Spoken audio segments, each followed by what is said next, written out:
Okay, time's now 4:46. Let's get back over to Peyton. Luckily, we don't have to worry about that, but we do have a lot of rain coming and a cold front. Yeah, that's the same cold air mass that's coming our way. Okay. And we're not anticipating a winter storm down here, but it is about to get cold.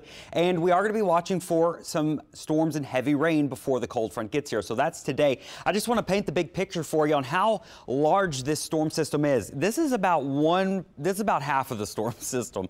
It stretches all the way from the Mexico-Texas coast, or Texas coast border, all the way to going to the north through the Midwest, and then eventually this is going to exit out towards Maine and going into Canada. So it's affecting thousands and thousands of miles. This is where all the snow, sleet, and freezing rain is, down all the way to Austin and San Antonio this morning. But notice we're all liquid down in this warmer part of the air mass. So this is all the cold air that's coming to us, but we got to get through all this rain and some of these storms that are coming in later on today. So for this morning, as you head out the door, we are currently sitting in the 60s, so well above freezing. It's a little foggy across the area, but overall it's pretty quiet out there with just some fog. So here's what we're looking at. These showers and storms off to the west are going to continue to move our direction. They'll get here later on today. I do want to show you just how dramatic these temperatures are behind this cold front. It's 67 in Alexandria, where it's 36 in Shreveport. So when this cold front moves through later this afternoon, it's going to be a dramatic drop in temperatures within a couple of hours.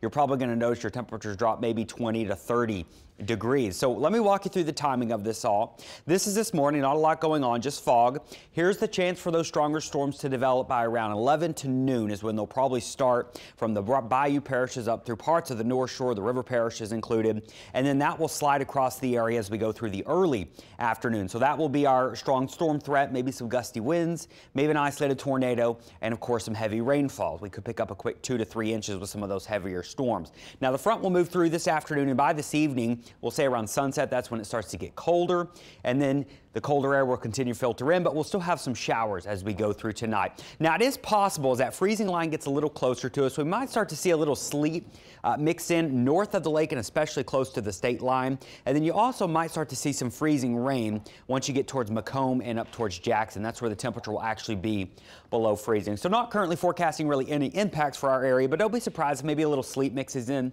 on the North Shore tonight and tomorrow morning. And then once you get to Macomb, that's where you might start to see some sleet and maybe a little freezing rain as well. Now the temperatures behind this cold front are going to be dramatically colder. 75 today to 43 tomorrow. So we will see over a 30-degree difference in high temperatures between today and tomorrow. And then yes, there are going to be wind chills that are even lower. We'll be in the feeling like the 30s through most of your Friday. So once we get to the weekend, unfortunately, we do dry out. We'll be looking at high temperatures in the 50s. We do have a light freeze in the forecast Saturday and Sunday mornings north of the lake, but even south of the lake, while I'm not forecasting freezing temperatures, we will have probably a frost. So we need to be thinking about protecting people, pets, and plants this weekend on both sides of the lake. Don't have to worry about pipes.